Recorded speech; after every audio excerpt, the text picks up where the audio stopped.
This is the Marvel Masterworks vidcast, True Believers, where we cover all of the adventures in the Marvel Universe.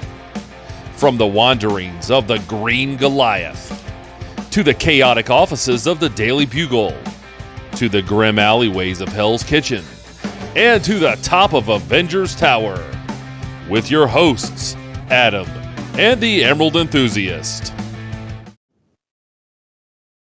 Welcome to another episode of Marvel Masterworks, the podcast and vidcast. As always, I'm your host, Adam, and with me is my co-host, the Emerald Enthusiast himself, Donnie. Donnie, how's it going? Hey, what's up, Daredevil fans? From the brightness of Oa to the darkness of Hell's Kitchen, we're here to talk a little Daredevil Born Again. It's certainly a contrast, that's for sure, between the two characters and worlds, I should say. But yes, we are going to do a Daredevil-centric episode, specifically talking about the recently finished season 1 of Daredevil Born Again.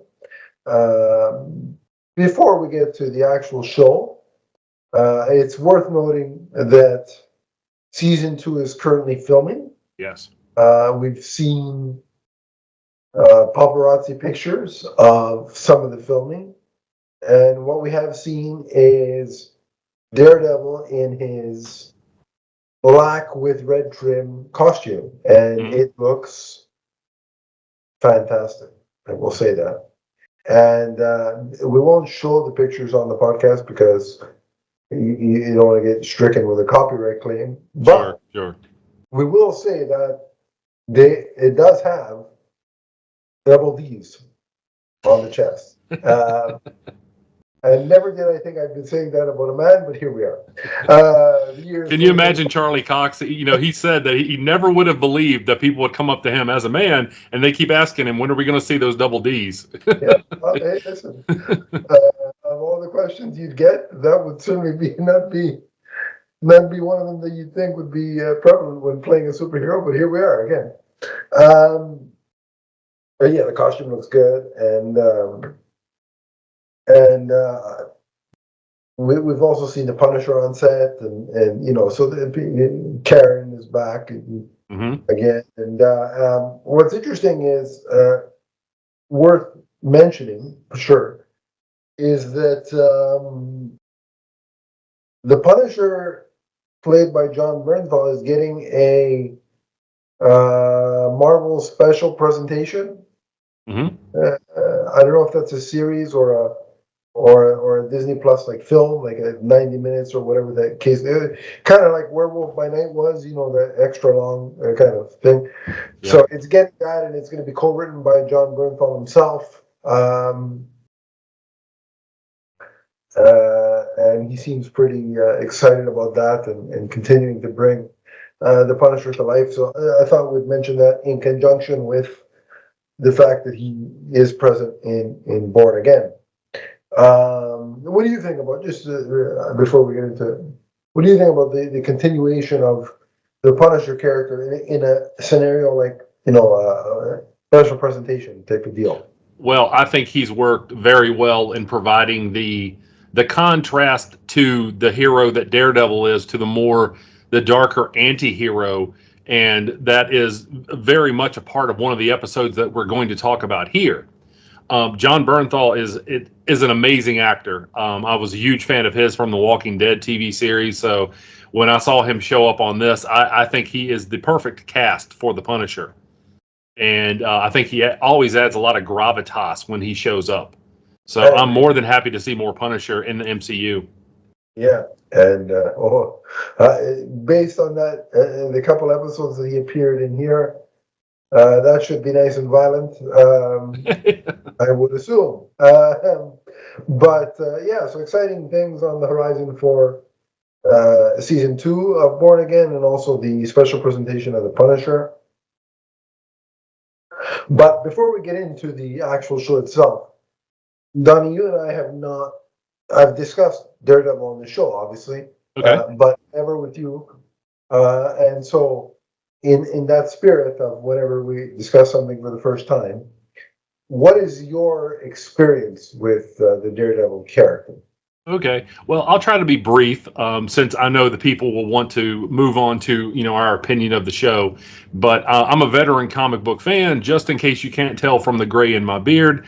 And I've been experienced with Marvel now for almost 50 years. And I remember seeing Daredevil on the Incredible Hulk show, the old live action Incredible Hulk show, seeing him on several old Marvel cartoons, seeing him with the Avengers and other various groups. And I was a huge fan. I actually liked the movie. Adam and I have talked about that, the movie with Ben Yes. Affleck. Yes. I thought that was underrated. Great. And as I've gotten older, I've started to gravitate toward this character more for the simple fact that he deals with a lot of big questions around the spirituality, the nature of justice as a lawyer, and not just, the usual superhero fare. And I was a huge fan of the series. And as I awaited this new series the last couple of years, I've started reading the current Daredevil comic book series, and I have really liked it because, again, he deals with, first of all, he interacts with a lot of characters that I like She-Hulk, and he just it really goes into some areas that some other superhero comic books don't go into very often. And that's just very appealing to me as you get older and you see the world change. And that's a huge theme that we're going to discuss about Daredevil Born Again is how do you keep your values in a world that's kind of ever changing and maybe becoming less fair around you. And he deals with that episode in and episode out, and I just think that was very interesting, much like the comic is. Right. Yeah, no, I agree with you. He does deal with, the subjects that other characters don't broach. One of the things I like about the character is the fact that he does deal in spirituality. Like for a lot of characters, their religion, what the religion of the character is not really um, foundational to the stories that the character inhabits. Like I don't care who Batman prays to at night. It's never come up. I don't care. That would be an interesting conversation to watch. The one obviously the one-sidedness of it would be fun to watch Batman. Grapple with whatever God he believes in. But I don't need to see that for me to enjoy the Batman character. I think. Whereas if a writer was to come in and strip Daredevil of the religious aspect, I think that would be doing the character a disservice. So his religion and his belief system is integral to the character. So I like that it's broached. And a slight spoiler for the comic: in the current run, comic book logic and shenanigans happen, and Matt Murdock is now a priest. Yes. or was, and is skirting whether he is or isn't now. But the dichotomy of having him by day preach and be the guardian of a kids shelter at the church. Yeah. And then at night put on a devil's costume and beat the living crap out of criminals is quite interesting to watch. Yep. To watch play out and unfold. So it's just an interesting dynamic, and the comic is really, really good. I definitely recommend it. Yeah. I think my favorite moment so far was, again, when the Kingpin was asking for redemption. Yes. When he was asking for forgiveness, and Daredevil had to wrestle within himself, wanting to someone who's reaching out for that, and he had such negative feelings, and so then the next couple issues was all about him dealing with that, his own feelings. Yeah, and so, like I said, these are the kind of things that are attractive to me now that I'm older, and yeah, I just find that very interesting. Like at one point, he was like, "I don't know what to do here. Like I don't know what to do with this. Like what do I?" Yes. Yeah. What do I do? What do I do here? Right. The answers don't always come easy in life. And again, I would imagine, like, not to get too over dramatic about things, but I'd imagine a normal priest probably I know he has to pardon people, right? Mhm. That are contrite, but if somebody who commits murder comes and says, "I want forgiveness," like, and it's a not that all murders are not that there's a good murder, but let's say it's a particular bad situation. How does a priest wrestle with that? Like I know I have to give this guy absolution, but do I want to? You know what I mean? So it would be something that I would imagine an actual priest would have to wrestle with, right? And question. So Yes. it's just very interesting that you now add that to a superhero character. It's a very unique dynamic, and it's something that makes Daredevil unique amongst his superhero peers. In addition to the fact that he is blind, right? That's another thing that makes him unique. Yes. So it's a very interesting scenario, and one of the things That's also something else that I will say, that across all media, it's very interesting to see how other characters treat him, because some people, it seems like other characters are very compassionate when it comes to that. Some characters seem to don't know what to do with that. Other characters are kind of dismissive of him as a disabled person. yeah, it's an interesting. Again, that I think is what gravitated me towards the character, in the sense that, given my disability and seeing that, my first interaction with the character was the movie. Like, I saw the trailer and I'm like, what is that? I had never. I mean, I had seen when I was a kid episodes of the Hulk, right? Show, but I can't say that I remembered the Daredevil appearance. Like, it wasn't something that stuck out in my mind. Oh, I remember that character. And I remember seeing him in the Spider-Man 90s animated series. Yes. But again, it was nothing at the time that, when I had left comics for a period of time, that stuck, right? That in the recesses of my brain, the character of Daredevil did not stick at the time. So seeing the trailer for the movie was the thing that really sparked my interest. And then I did some research, and I remember watching the movie, and the first thing I did coming out of the movie was call my comic shop at the time and said, I want to start reading some Daredevil. What do you got? And he gave me, I think it was The Man Without Fear, trade paperback. Okay. Yeah. And so the movie. A lot of people kind of consider that the kind of definitive run, because that really, even though it's controversial with some of the choices that he made, it was also very popular at the time. Yeah. And has been reprinted and spoken about a lot. So it's just interesting that sometimes the movie does drive people to the comic store. In my case, it did that for Daredevil. So, and that's why I think movies and animation, they're very important, because they do create new fans, even if they don't always translate into, box office riches. They can still have a positive effect. So yeah, I agree, and I will defend that movie until I'm blue in the face, or red in the face. In this I was going case, to say red in the face would be. Yeah. But One of my favorite animated memories is the time that Dr. Doom called Daredevil a primrose popinjay. I'm like, no, that is some Shakespearean insulting right there. Yeah, that's a certain scale of insult. Yeah. So sometimes the movie does gravitate a person to the comic shop, and it did that for me with Daredevil. And again, I will defend that movie, and I will say I preferred Ben Affleck as Daredevil to Ben Affleck as Batman. But hey, sue me.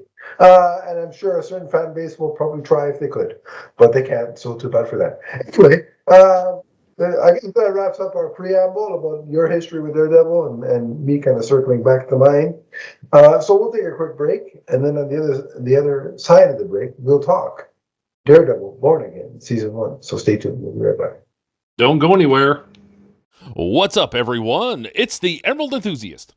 For all of your multiverse viewing and listening needs, check out our shows, which include Teenage Mutant Ninja Turtles, Ghostbusters, Power Rangers, the Marvel Universe, and the DC Universe, including the Emerald Echo podcast.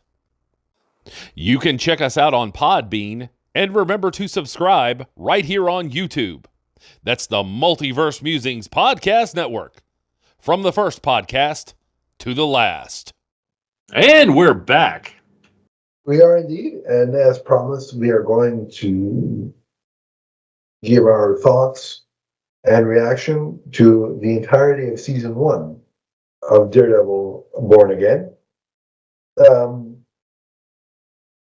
Either way, the remainder of this episode will not be bombarded with advertisements for Mary Brown's chicken sandwich, which was a tie-in with the show, which is what I got every 5 minutes on Disney Plus while I was watching the show. Not that I'm complaining, because I actually tried the sandwich. Damn subliminal messaging. It was very spicy, appropriately for Daredevil. Very good. Nothing like a spicy chicken sandwich, buddy. Very good. And it made my nose leak, which is rare for me, who suffers from constant sinus allergy. So it was good. But I got tired of seeing the advertisement after the 6th time in one episode. But I digress. So you won't see that here. But anyway, of course, Daredevil Born Again, long-awaited return of the live-action Daredevil series. Specifically, I think what was exciting for a lot of fans of the original series was the returning Charlie Cox and Vincent D'Onofrio. Mm-hmm. And then later, Deborah Ann Woll as Karen Page, and Eldon Henson as Foggy Nelson. All those guys made a return. And as we mentioned, John Bernthal appears, as well as the Punisher. So it was good to have the familiar faces back. So, Donnie, start us off. What are some of your thoughts and takeaways from season 1 here? Well, let's talk. Let's take it episode by episode just a little bit. Heaven's Half Hour. That's episode number 1, and it opens up with on a very positive note with Matt and Foggy and Karen celebrating the retirement of their NYPD associate Cherry at Josie's bar, and things are going along very well. And then we see a very familiar face in Bullseye, and being, of course, Ben Dex Poindexter, and he fatally shoots Foggy. Now, that is not something that I expected on the very first episode, to have a major character death within the first few minutes. Yeah, that was shocking. I certainly wasn't expecting that.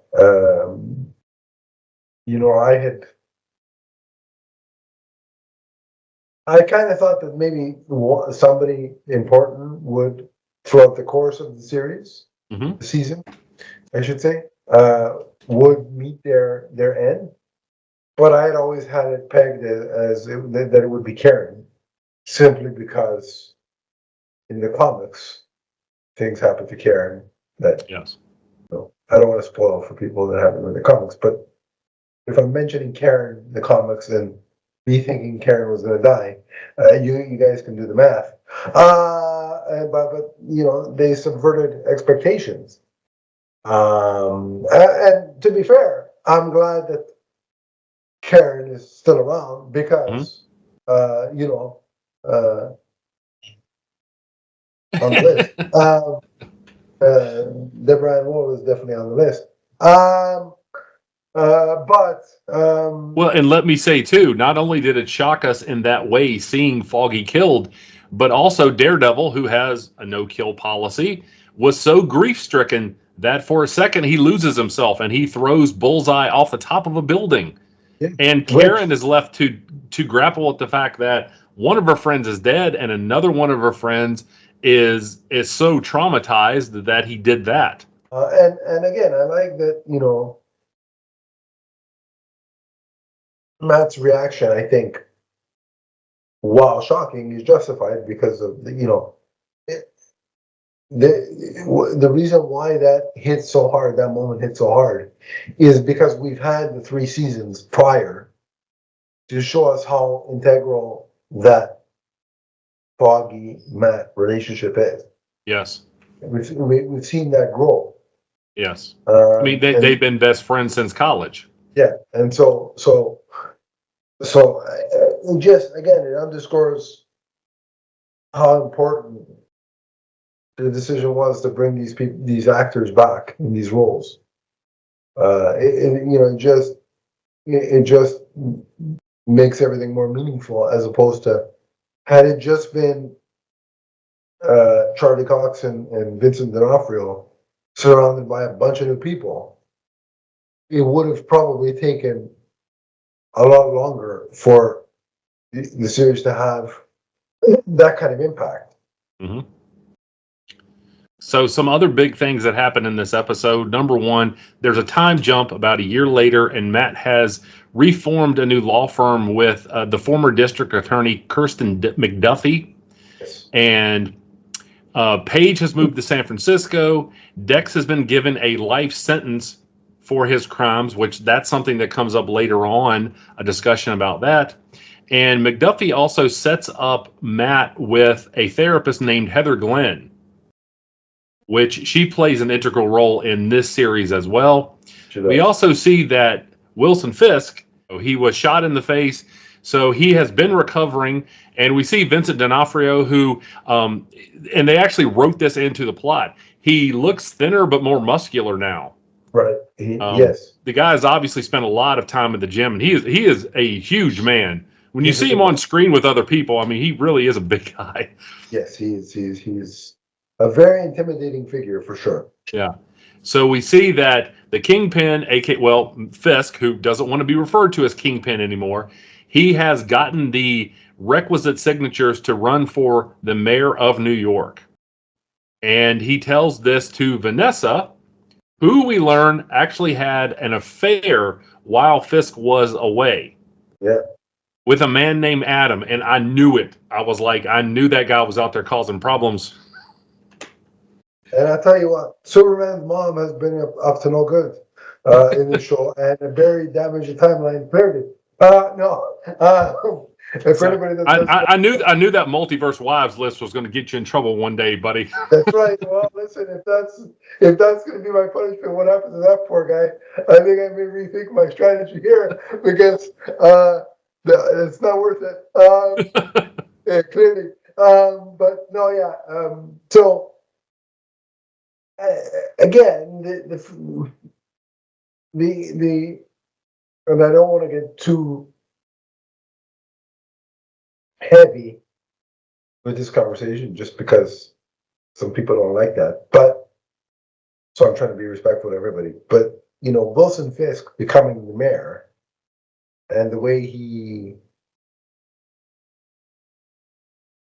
speaks and portrays himself behind closed doors, mm-hmm. and the way the public and the reporter, Ben Urich's niece, which is a nice touch to have her be the blogger or whatever, I guess is what you'd call her at this stage, the vlogger more so because it's video. How she speaks of Fisk, it's very contemporary with our times, and a particular political leader in a higher office in the United States. But I'll let the folks at home extrapolate that for what it is. But I think you could apply it to some other areas too, so to some other politicians too. Yeah. And it's interesting how this show deals with this idea of there were people who were more than willing to ignore the character of Wilson Fisk because he, quote unquote, will get things done. Yes. And I think history shows that you do that at your own peril when you empower a truly horrible person. So even if we don't go with contemporary times, there's a lot of things you can read about in your history books where that did not go well for many countries. Right. But it's very poignant and topical Wilson Fisk as mayor. So, I had the same thought as you. I'm like, We won't go. This it's really really hard. They're going for it, and they're not. And speaking They're of the not shying. cinematography, Yeah. one of the first images we see of Wilson Fisk is his reflection in a table. And it's funny because he's upside down, and I thought about kind of the world being upside down with some of the people who are in charge right now. This is actual fact. Yeah, it's true. We live in the upside down world, which is also a Stranger Things reference. So 11, if you're out there, Daredevil, if you're out there somewhere, we could use both of you. And Superman, your mom's up to no good. At least the Zack Snyder version. So fix that. Anyway, but preferably not with by not snapping anybody's neck. But I digress. Anyway, not gonna go there again. Yeah, so just it's what I also find interesting is I think what in addition to the shock of Foggy's death, one of the things that really struck me about the premiere was the conversation between Matt and Fisk in the coffee shop. Yes. Because clearly there is still animosity, antagonism between the two. Mm-hmm. And like it's seething, on the screen, like you can see it, but they're also trying to remain composed and calm because they're in a public place. You know what I mean? Mm-hmm. So it's that dichotomy of both of them probably want to just start beating the crap out of each other, but they're trying to maintain their composure. Mm-hmm. And there was even those. What I liked about it too was the nods of, "Oh, it's been a long time. It's nice to see you again." It's like they're metaphorically acknowledging the length of time between the experiences, which I thought was really cool. Yeah. Well, and I say this, it's also interesting that they both gave each other a similar warning. Fisk was like, Fisk, who is running on an anti-vigilante platform, says, I will not tolerate vigilantes in my city. And so he basically tells Daredevil stay in his lane, whereas Matt tells him, well, you better stay in your lane. And again, this speaks to the idea of what is just in the world, because Fisk is about to have the law on his side as an elected official, whereas Daredevil is the one who we know ethically has the law on his side. Yeah. It's and again, what I liked about it too was, apart from that conversation, is Matt's reaction when it's announced that Fisk wins. Mm-hmm. Like, he's almost like you could see the upset and the it's almost he loses faith in humanity in the sense of how could the majority of people vote for this guy, right? Knowing what deep down most of them know about him. Mm-hmm.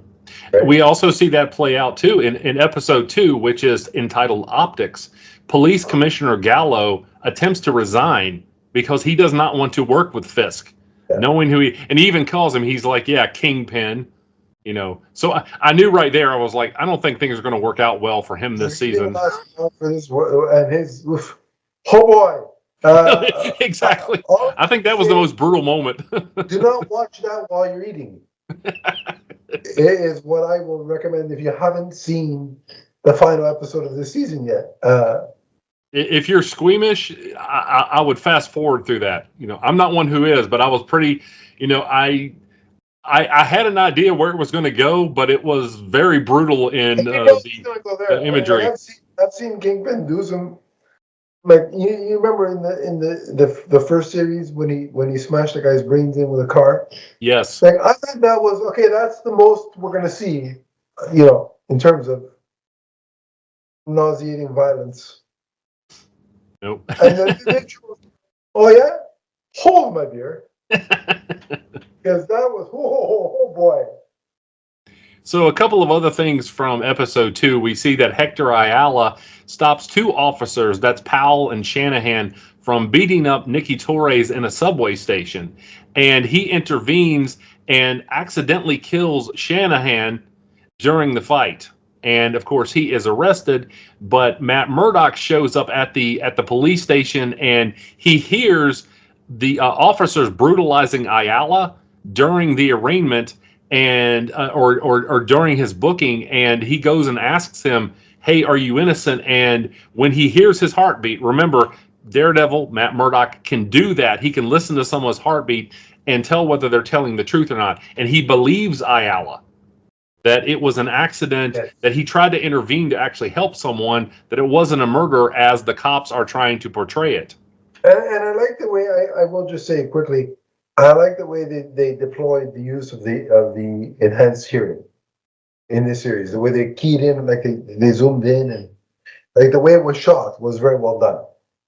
Like you could tell this is a Marvel Studios production with the way they handled the superpower aspect, whereas opposed to, as much as I love the Netflix series, the superpowered aspect was shot differently than a Marvel Studios, production. Like that's where you see some of the differences. And they also threw in a couple of Easter eggs. They mentioned one of the things that you hear Fisk saying, that I will not tolerate someone in a devil's costume or who wears a spider mask. Yeah, we don't need people like that. We have the cops. And later on, there's another hero mentioned here. Yeah, there's a reference to Spider-Man, which you alluded to. I just find it ridiculous that they can't interact because of the whole. Yeah. Daredevil would have to appear in a movie for them to interact, because, God forbid, Spider-Man appear in this show. And it would be great. I mean, how often those two have teamed up in the comics? It would be great if we could just see them together. Sony, that's why. Yeah. But I digress. But it was nice to have the mention, for sure. And I really, in a very short order, I really gravitated to the. It was a Hector Ayala, I think it is, right? The White Tiger. Yes. Character. Like I really, I really felt sympathy for him, and kudos to the actor who sadly passed away. Yes. Camar de los Rios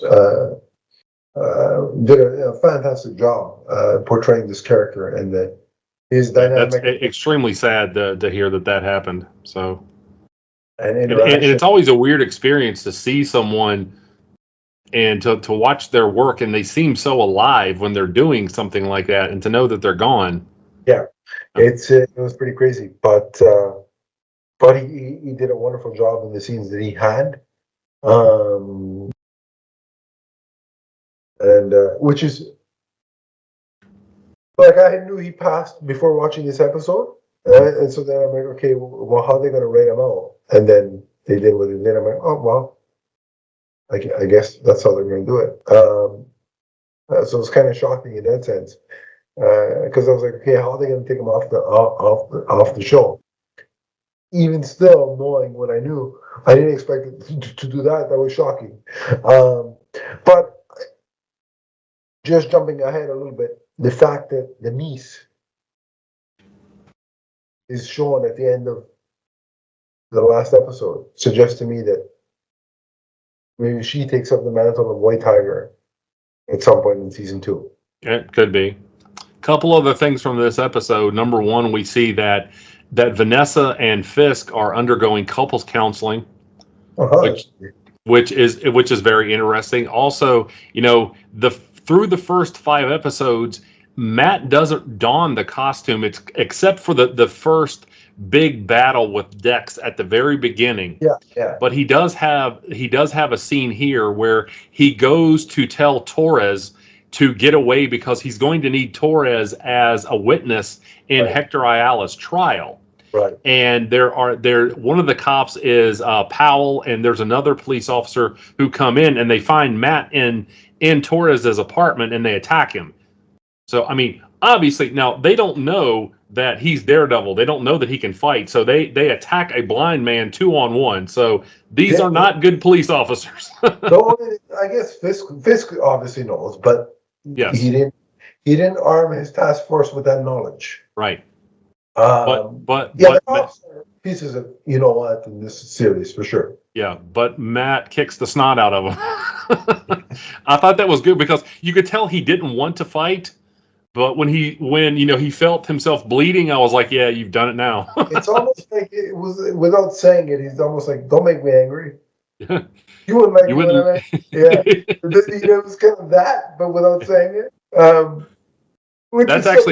That's one of my favorite moments from the comics. Is I forget which one. It might have just been called Joe Fix-It when Joe ends up out in Vegas, and he and the Kingpin. I think they had like competing casinos, and the Kingpin. I don't think Kingpin knew who he was, and he tried to swing on him. And again, for those of you who don't know who Joe Fix-It is, it's the Incredible Hulk. He was gray at the time, gray and smaller, but still it's the Hulk. And so he's swinging on him, and Hulk's just standing there like, and Kingpin's like, how is this possible? I gotta read that run. I've never read that run. I gotta track it down and see if I can read it. Is it on Marvel Unlimited, by the way? It might. I forget exactly where I read that, but I just remember that it ended up with Hulk picking Fisk up and embedding him in the floor. So that's all. I mean, that sounds like it'd be fun. I'd like to read that. Spider-Man, who was there, by the way, was like, yeah, this is one of the greatest days of my life. He was entertained. So, well, as he should be, given all the crap that Kingpin has caused. I would be entertained by that as well. Seeing Matt handle himself with those two cops was very rewarding, given the scumbags that they are. But it just highlights the amount of corruption and how far it goes, right? Mm-hmm. Well, and that's another theme, is we see that Vanessa was kind of in control of the criminal underworld of New York while the Kingpin was gone. And now Fisk is trying to say, we need to avoid that. We can't have any entanglements now that I'm mayor. And she doesn't like the fact that so much of her work is now being undone. Right. Yeah, he's causing her his mayoralship is causing conflict with her. In addition to the infidelity, so things between them are very complicated this season. This is not a good relationship. This doesn't look like a healthy, stable relationship. Again, kind of like some other relationship that we see in the political sphere, but no. It is what it is. Although I prefer Vanessa over that other person. As much of a criminal as she is, she's more engaging as a human being than the other person I'm refusing to name. But anyway, it's they need more than couples counseling. Those two, I would say. I believe so. I mean, yeah. It's just the tip of the iceberg for those two. And if she had any idea to what he's doing to Adam, and we'll get to that in a few minutes, yes, Adam, for those of you who don't, Adam is definitely in this season. So, yeah. My namesake is not doing well. So I'm very appreciative of what's going on here. So also we should say that this episode focuses on the trial of Hector Ayala. Yes. And when Torres refuses to say that he was being assaulted by those officers, Matt makes the move of exposing Hector Ayala in court. Yeah. And using his heroic deeds and the fact that he didn't have his amulet, he didn't have his white tiger gear or weaponry when he intervened, that's what sways the jury. And Hector Ayala is found not guilty. Now, the Kingpin denounces this, And we see that White Tiger at the end of the episode is shot in the head by a man wearing the Punisher symbol. The interesting thing about that, again, it's shocking in the way it played out at the end there. But, he's sitting back up and he's getting this real heroic moment, and I'm like, I didn't see it coming. And I'm like, okay, well, how are they going to write him off? Again, my concern was, are they going to recast for season 2? Like, what are they going to do? And then, as he's after the big heroic suit up, he's walking on there, and then he's just shot. And, yes. All right. Yeah. Okay. Interesting. And then you see the Punisher skull logo, and they think, Frank is not going to be a happy camper, because you knew it wasn't Frank.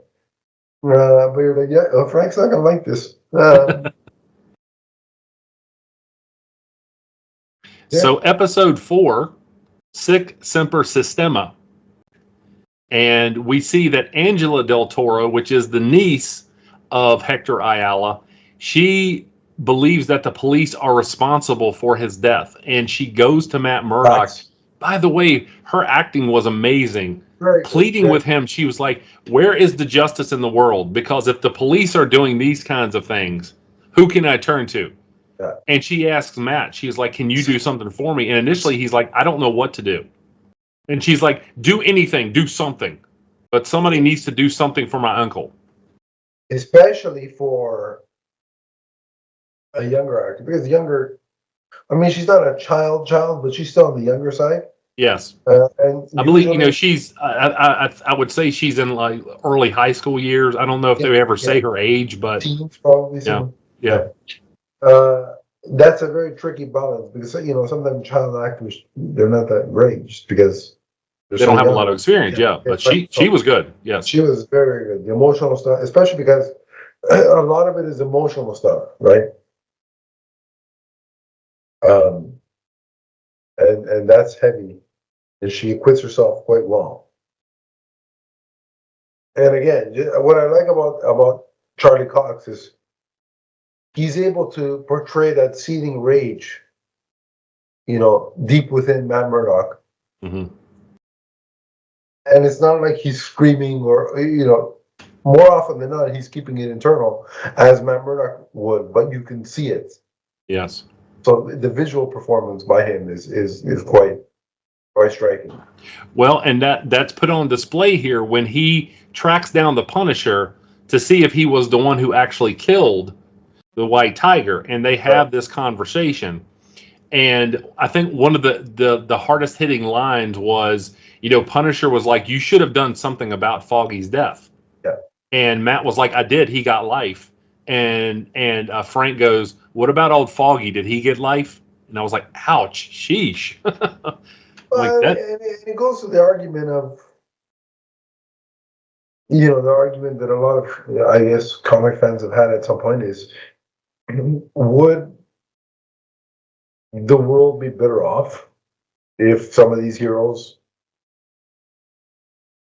put an end, in a very polite way of saying it, to their most dangerous adversaries? Mm-hmm. So in Daredevil's case, if he killed Bullseye, would the world be better off? In Batman's case, if he killed the Joker, would the world be better off?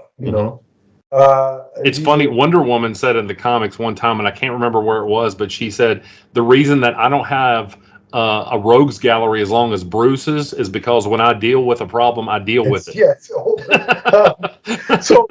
but that's the question that a lot of fans grapple with, and so it's good that it's being asked here. And again, I like that the Punisher is bringing it up, because my argument is, well, if all the heroes start just killing their main adversary, right? Their most violent adversary, then they all become the Punisher, right? And we've seen some. How many times have we seen villains become heroes?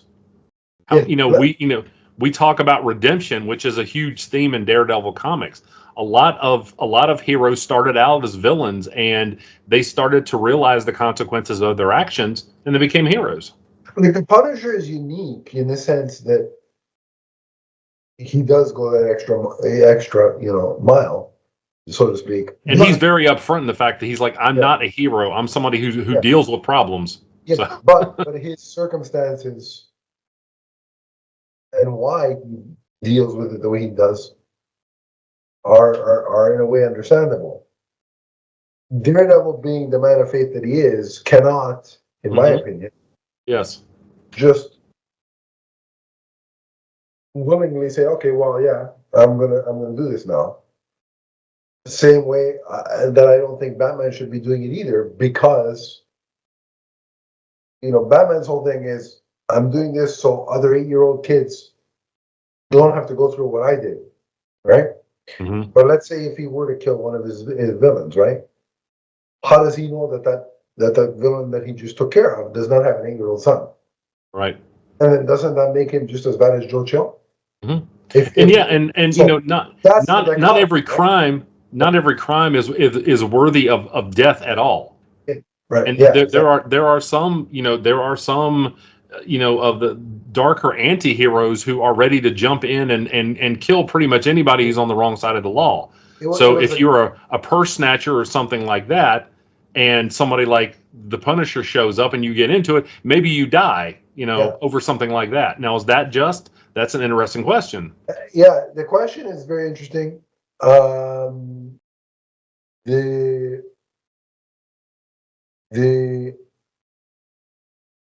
fact that the Punisher is asking the question is very interesting, and the emotions in that scene were fantastic from both Charlie Cox and John Bernthal. Like, that's some of the best.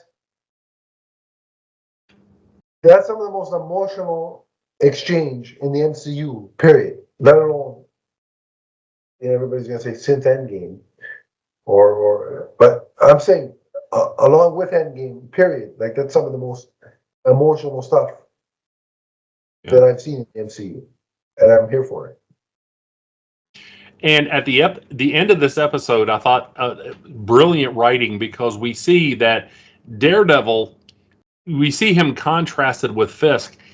He's deciding to let out, I mean, when I say that, Matt Murdock is deciding to let out the Daredevil part of himself, and he starts to practice on a rooftop with his billy clubs again. He hasn't been Daredevil in a few years now at this point, whereas Fisk is still keeping Adam caged up while he eats, this very refined meal.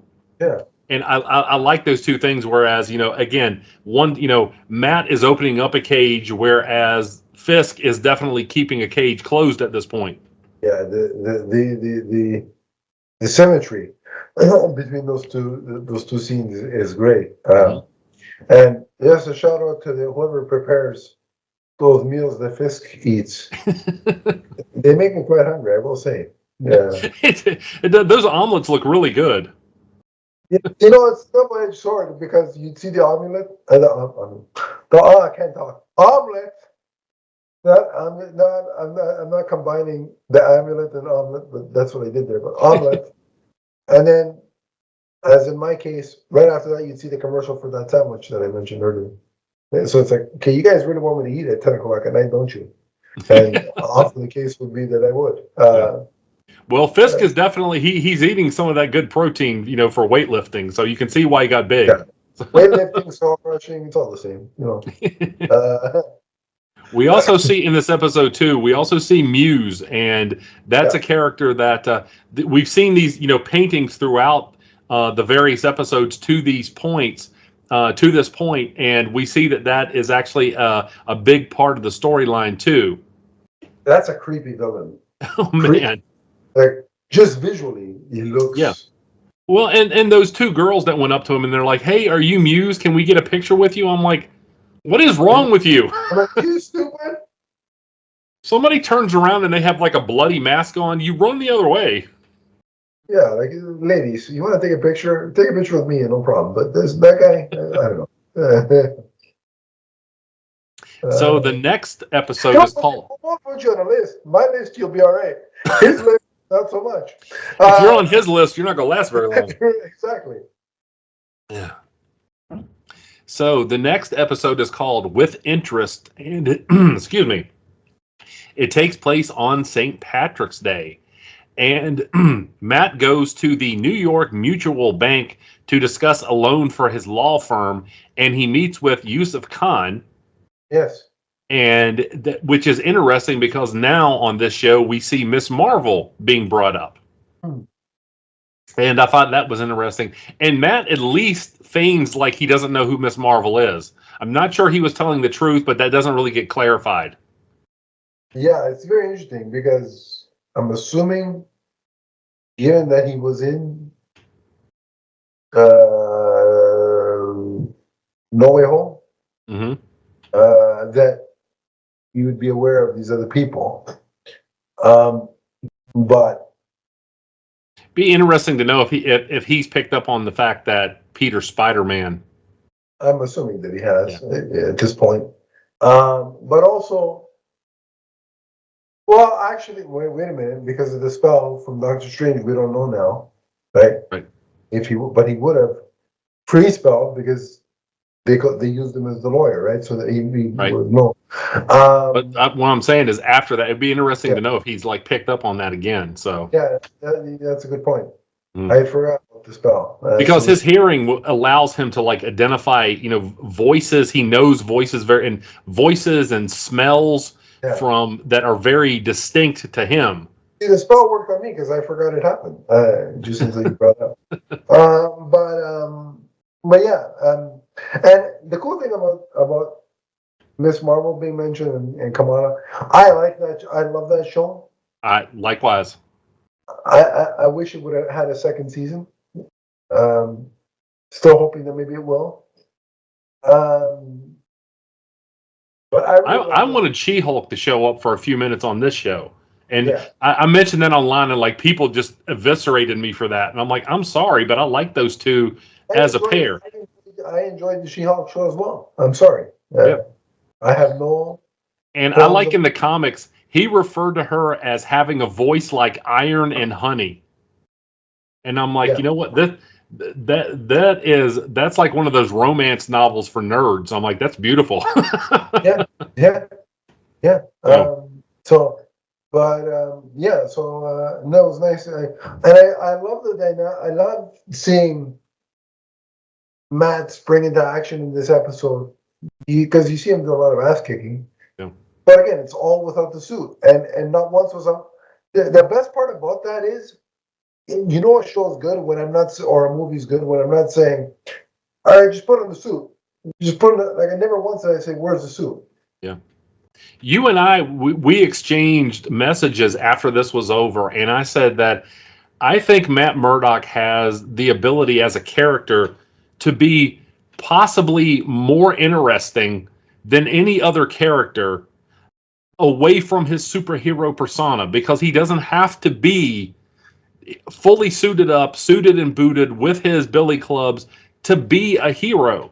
And he, in this episode, he foils a bank robbery, by the way. He's in the bank. This group of criminals come in and they're armed, and he foils this with his various abilities, but through the use of his intellect. Yeah. He's a couple steps ahead of them. And yes, he does do some fighting, but it's the Matt Murdock part of himself that really does the saving here. And it's incredible to see an episode this interesting where he doesn't become Daredevil per se. Right. Where it's Matt Murdock saving the day. It's Matt Murdock. It's Matt Murdock doing the... Matt Murdock, it's going to be weird when I say it, but you'll understand. Matt Murdock is doing the Daredeviling, if that makes any sense. Yeah. But in terms of fights, one of the coolest thing was on the stairs. Yes. When he was taking care of that criminal in the stairwell, that was like he's on his back and he's choking out that criminal on the stairwell. It's pretty. These fights are very inventive. I like it. Yeah. The choreography is on point. And they have to be, because it's not a super powered fight where you have as many avenues to go down with like flight or super strength or beams from the eyes or something like that. It's martial arts type fights, but they never get old. It's some of the best fight choreography you're ever going to want to see. And what I liked about it was Yusuf, Kamala's father, was asking, "What kind of lawyer?" That's where we get the scene. What kind of lawyer are you? And he's like, "A damn good one." That was pretty funny. I still want to see the payoff from the scene at the end where Yusuf invites him to dinner. Mm-hmm. Like, I want to see a payoff to that scene now, somewhere along the line. Yeah. Well, like, when he showed up at to eat dinner with Jen's family, I thought that was interesting. So, Well, I'm sure, certainly. Yeah. Yeah. No. So this episode, like, a lot of people were dogging on this episode, but I loved it. I thought it was I thought it was cool. brilliant. Like I said, that's why I messaged you after it was over. I was like, this is an incredible show. And I saw some of the fans online saying he's not Daredevil enough. He's not doing Daredevil enough. And I'm like, he's had 3 seasons to do that. We're seeing the man behind the mask. That's the true hero, and he's doing it just brilliantly. Yeah. I've never gotten that complaint. They're not in costume enough. You know what one of the coolest parts about Batman Begins was? The lead up to him becoming Batman. Yeah. That's some of the best parts. And it's like, nobody online has any patience anymore. Like, patience is a Yeah. patience and being rewarded for your patience is a dead concept on the internet. It's just, give me everything I want now. It's like, no, it's not life. And fans are that way too sometimes. They're like, not only do I want it all now, I have to have, there's 20 things I want to see in a movie, and if I don't see all 20, then I'm going to say that it's terrible. Yeah, exactly. It's just, I don't understand. So we're getting too old for the internet. I think that's the problem. So the next episode is called Excessive Force. And we see that Fisk is dealing with a couple of these, crime bosses in New York. And at the same time, we see that the sanitation department actually realizes that these murals that Muse has painted around the city contain human blood. Very disturbing. Yes. And as are the scenes where he's actually draining people of their blood. Those are very disturbing as well. Agreed. Yeah. Absolutely. Yeah. It's he's one creepy villain. So to deal with that, Fisk forms the Anti-Vigilante Task Force, which that's his reasoning to the public. But of course, we know that the other reason is to go after heroes like Daredevil. Yeah, that's the real motivation behind it all. Yeah. Which is typical of somebody as corrupt as Fisk. Mm-hmm. Now, we also see that in this episode, Angela is abducted, and Matt decides finally to suit up and go after her. And she's abducted by Muse, by the way. I should clarify that. Yeah. That was one of my favorite moments of this season, too, when Muse is draining her, and he goes out from he's down in is a train station, right? Yeah. And he sees Daredevil running out of the darkness towards him, and I'm like, that was cool. Yeah, it's a great shot, and that whole fight, that whole interaction was great. Again, yeah. I can't say enough about the fight choreography on this show, and the transition from what used to be the Netflix show to now being in the MCU. I think where you see the biggest difference is in the deployment and portrayal of Daredevil's powers and movement. Where it feels more, again, I love the 3 seasons on Netflix, but this feels, in terms of motion and fight choreography, this feels the most like the Daredevil comic character. Yeah. I also really like his suit in this better than the Netflix one. Yes. Yeah. There's more red in it. We haven't seen the DD logo yet. But they're coming. Yes. And if the tariffs don't kill this, I'm going to try to get the Hot Toys version of this costume that's coming out next year. So yeah, I want that too. Yeah. Yeah. I think it looks better than the one. Now, I did get the Hot Toys one from She-Hulk. The yellow. Yes. Yeah. And it looks I like the yellow costume too, though. it looks a lot better in person than you think it would. It really does look good. So Yeah, I really. By the way, if you're watching this episode, you can go to my channel. That's Emerald Enthusiast, and I did a review of the NECA quarter scale Daredevil. Hey, shameless plug. I like that. That's right. But we haven't done one of those in a while. It was good. Man, that figure is awesome.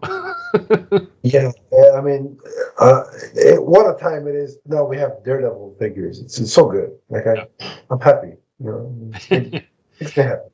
So at the same time that Daredevil is fighting Muse to rescue Angela, we also see that Fisk goes down to where he's keeping Adam and opens the cell and actually gives him an axe as an equalizer and says, fight me. And that's not nearly enough because the axe does not do nearly enough to, make Adam a match for Fisk. And Fisk beats him to a pulp, including at one point, he grabs his head and smashes it into a wall and then throws him back into the cell. I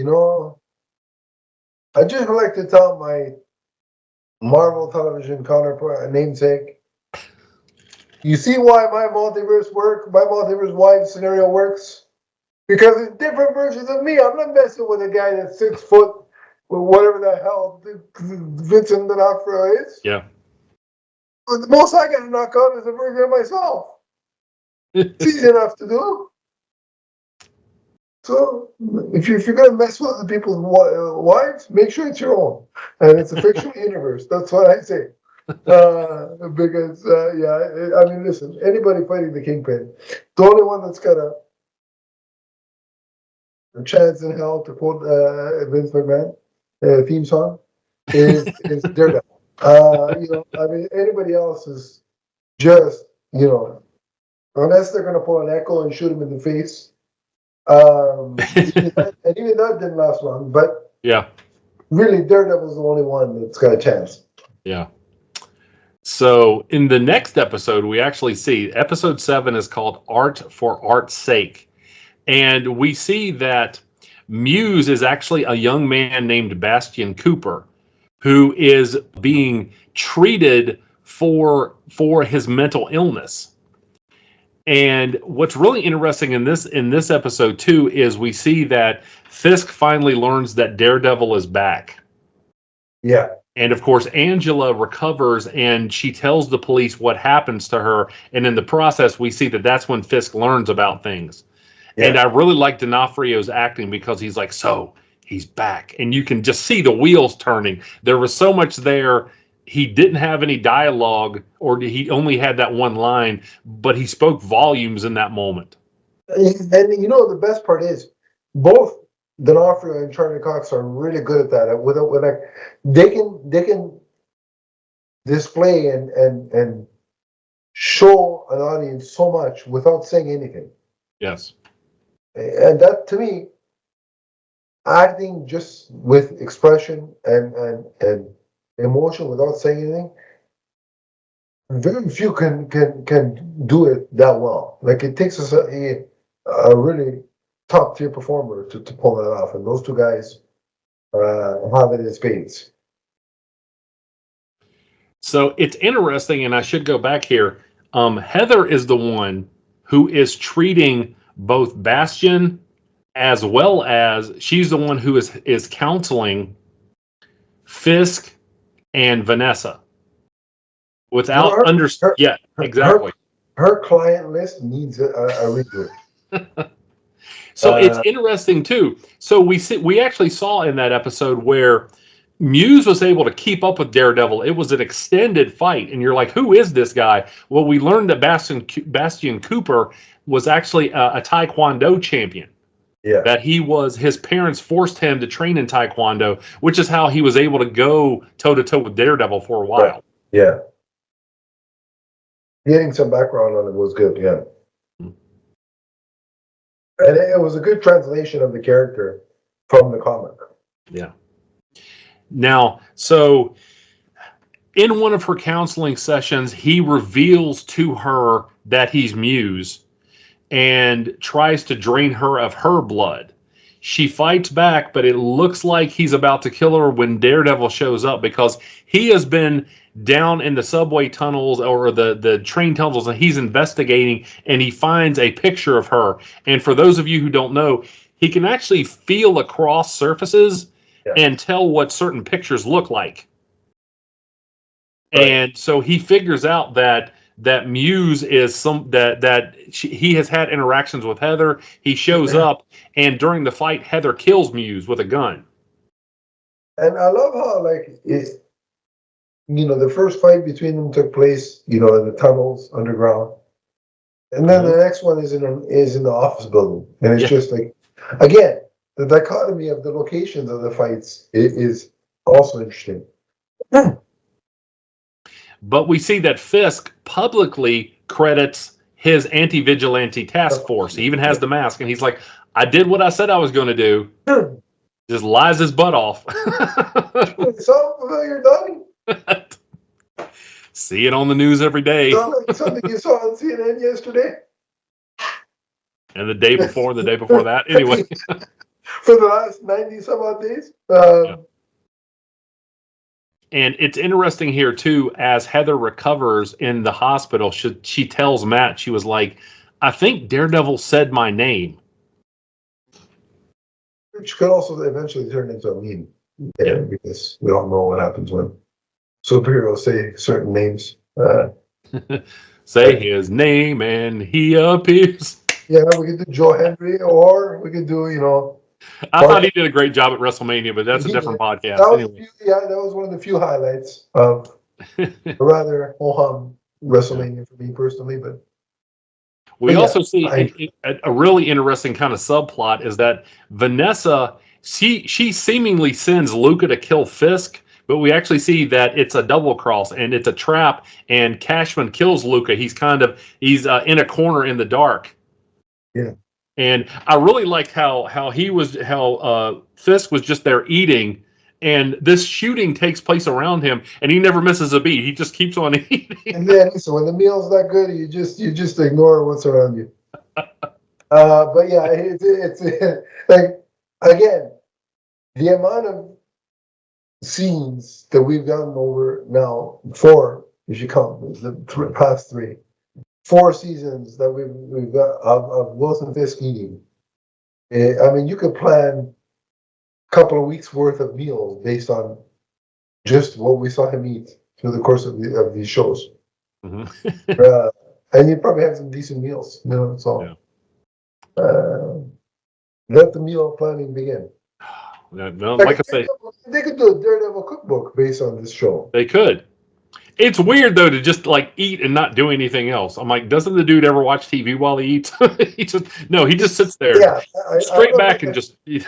I don't know if I can handle the silence. Like, I need something else around, like, somebody to talk to, or TV or something. So episode 8 is called Isle of Joy, and we see that Dex is moved from solitary confinement to Gen Pop on Fisk's orders. We also see that Fisk finally reveals to Vanessa what he's been doing to Adam.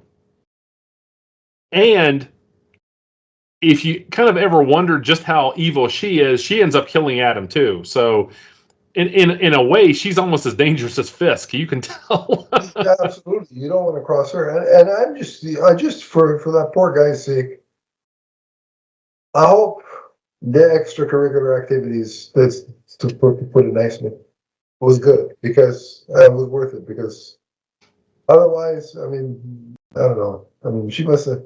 I hope it was fantastic for him beforehand to warrant all this torture. But who knows? Yeah. But just I don't know. And so this is the episode. This is the one I think that surprised me the most. So Fisk is at this ball, as is Matt Murdock, right. And Dex shows up to try to kill Fisk, and he takes a shot at him, and Matt jumps in front of it and takes the bullet himself. Yeah. And I was like, what? I mean, That was shocking. I didn't expect that. Yeah, and it's pretty amazing to show just how much Matt regards life when he's willing to do that, even for his mortal enemy. Yeah, again, it shows you the compassion that Matt Murdock has, and the easy way out would be, just let a bullet take him out. But that's not what constitutes justice for Matt Murdock, right? Yeah. And again, that's why I say I think this character is so interesting, is because he has this strong sense of justice, even when the world is behaving in a way that is contrary in a lot of ways to his ethical outlook. He's still that same guy. He stays true to who he is. He still has that faith in the law, right? Mm-hmm. And it's given all that's happened, especially with Foggy, that's commendable. Mm-hmm. Speaking of Foggy, episode 9, Straight to Hell, that is its name. And we learned that it's actually Vanessa who set up Foggy's death with Bullseye. Yeah, that's one. Yeah, she's an evil woman. Like I said, exactly. What happened to Superman's mother? Really screwed up the timeline here, folks. That's what I'll say. So in this episode, Fisk cuts the power to New York and orders Cashman to kill Matt, who escapes his apartment and eventually finds Frank Castle. But my question is, I guess he warned his underling that the Matt Murdock was there. He must have, because why would you go there and your task is to kill Daredevil? Good luck with that. Right. Geez. So as they are escaping from a clash with some of the anti-vigilante task officers, Karen shows back up and aids in their escape. But talk about to get out of that apartment, what a fight. Yes. And all that, for all the crap that Frank Castle's been through and all the pain he's in, clearly, given the painkillers that he takes, the meds that he takes. I don't know about you, but I get a sense of sheer joy that he gets when he's maiming and killing those corrupt cops. Yeah. Like you can just feel the joy, emanate from him. It's like the pleasure. Yeah. So during this episode, Fisk he declares martial law and flat out outlaws vigilantism and imprisons a number of people, including Frank Castle. Yeah. And although that does not last, but the episode ends with a couple big developments here. Number one, he offers Heather the position of mental health commissioner in New York, which she accepts. Which I was shocked that she accepted, but maybe at least I guess the idea is that she doesn't exactly know what's going on behind the scenes with Fisk and Vanessa. Sure, yeah, sure. But also, I wonder if she's got some, I don't know what the right word is, animosity towards Matt, because when he woke up, the first thing he said was Karen. Mm-hmm. Well, yeah, that's not a good idea. Well, and at one point too, he said, and he had to backtrack because he was like, some of my life feels fake right now. And he's like, oh, and I don't mean you. And I was like, yeah, you better clean that up there, buddy. And also, does she know about Jen? Because Matt's been around. God bless him. Yeah. He's had, quite a few girlfriends. I respect this game, The ladies like the guy. There's no doubt about it. So, exactly. But he's got a good feel for things, apparently. This series kind of subverted. Go ahead. I'm gonna leave that there. So you got a good feel for things, He's got a good feel. Yeah, that's true. Yeah. So this series kind of subverted my expectations with the end because I thought there would be, some big things would come to a climax here. But what we actually see is that Matt, he gets together this group of actually honest police officers to oppose Fisk, and that's how the season ends with, the big showdown still waiting. Yeah, he's basically, his base of operations is to close down Yoshi's bar. And, it's a mix of, the few good cops, some well-to-do citizens, and you see Davy York there, they show her. And Cherry, yeah. Yeah, that's correct. And like, I love the way it ended off with, like, the camera is peering into the broken glass of the bar, the door, and you see Daredevil in this flashing red. Right. And it's such a great visual to end on. But I noticed that they did that throughout the season. There were a lot of shots where there would be a red light on at least half of his face. Yeah, it's like, and I really like that little touch that they did throughout the series. The black of the shadow, but then the red.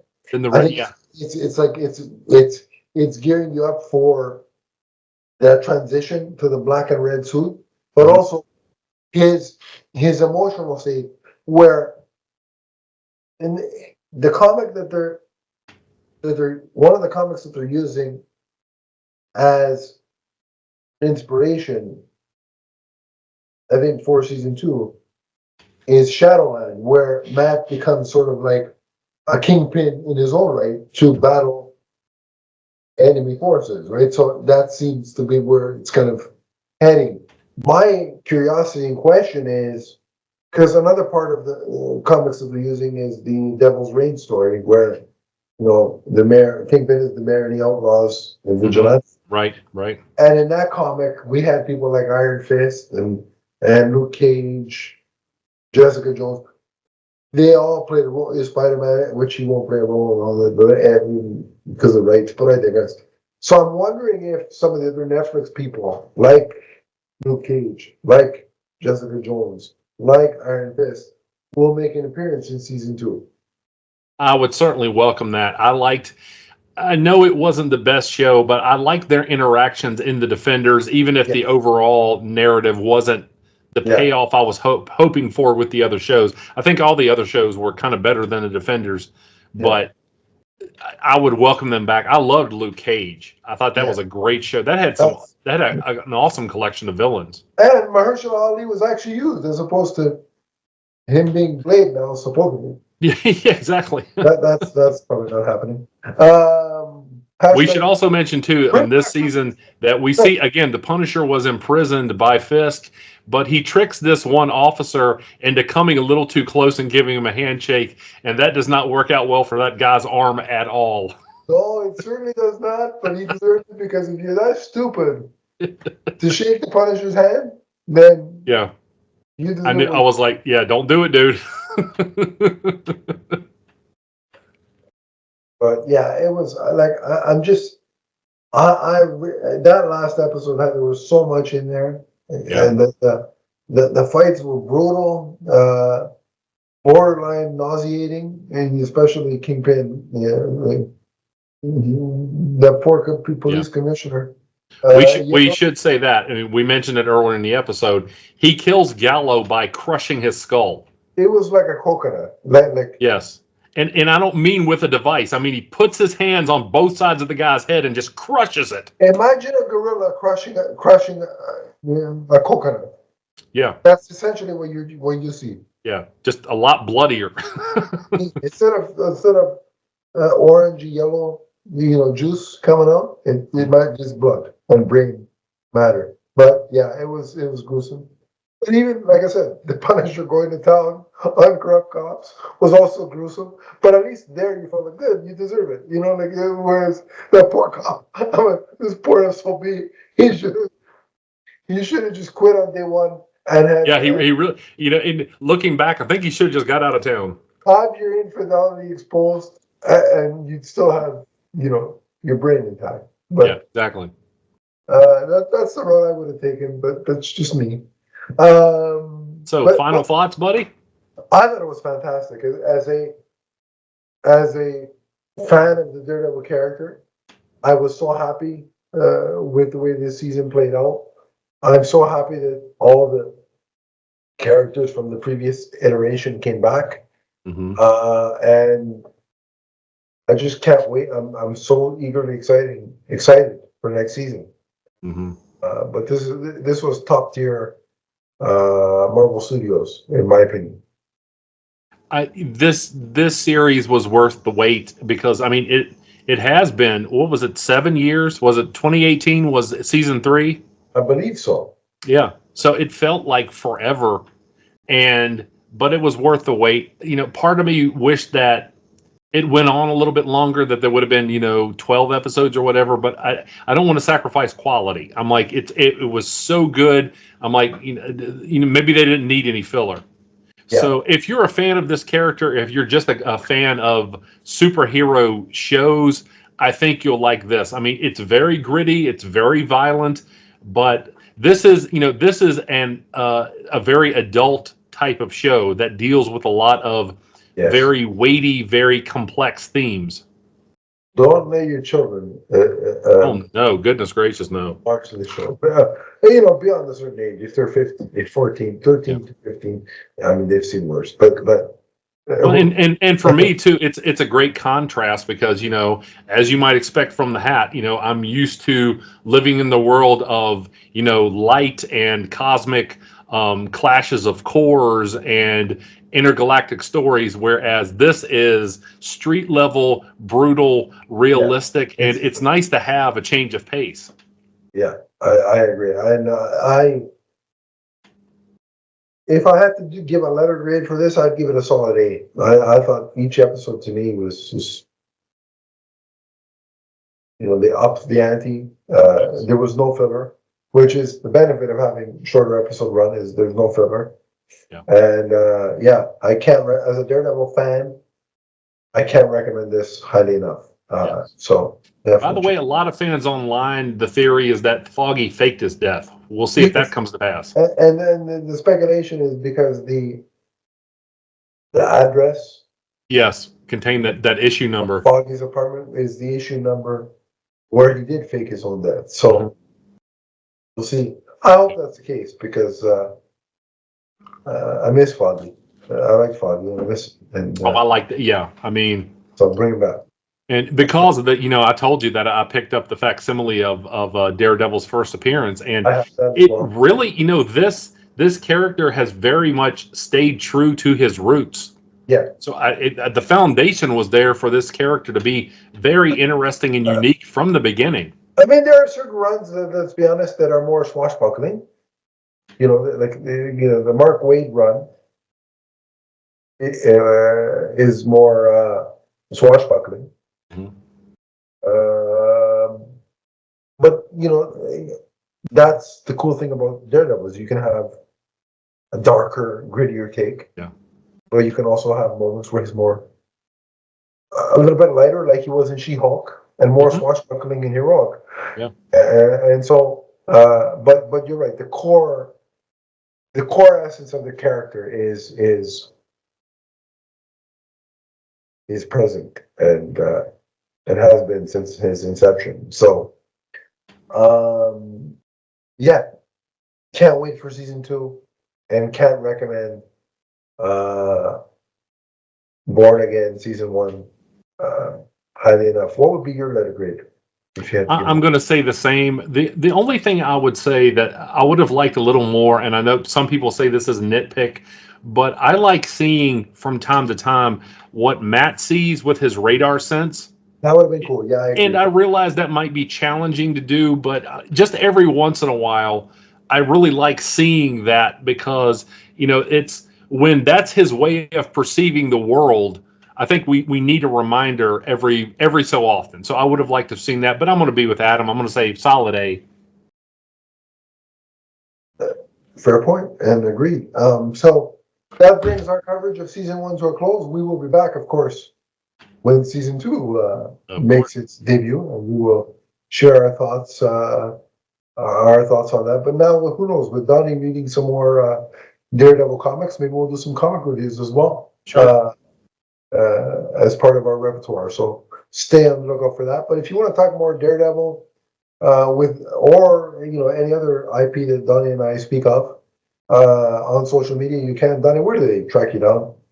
You can find me on Blue Sky or Facebook or Instagram or TikTok, as well as YouTube as the Emerald Enthusiast. Let's talk comics, let's talk collectibles, let's talk Green Lantern, let's talk Daredevil. I am on Blue Sky as well. I'm on, I'll put the link to the Blue Sky in the description because it's very long and I can't remember the handle. It's long. I'm still on the hell site that is Twitter. I refuse to call it X because I just don't. When I think of X, I think of Degeneration X, and Break it down. That's what I'd like to tell Elon to do. But I digress. I'm still there, just for mainly the podcast purposes. We also have a Facebook group, which I will also link in the description below. You can click that, and we can continue the discussion there as well if you so choose. But until next time, remember, Daredevil is forever.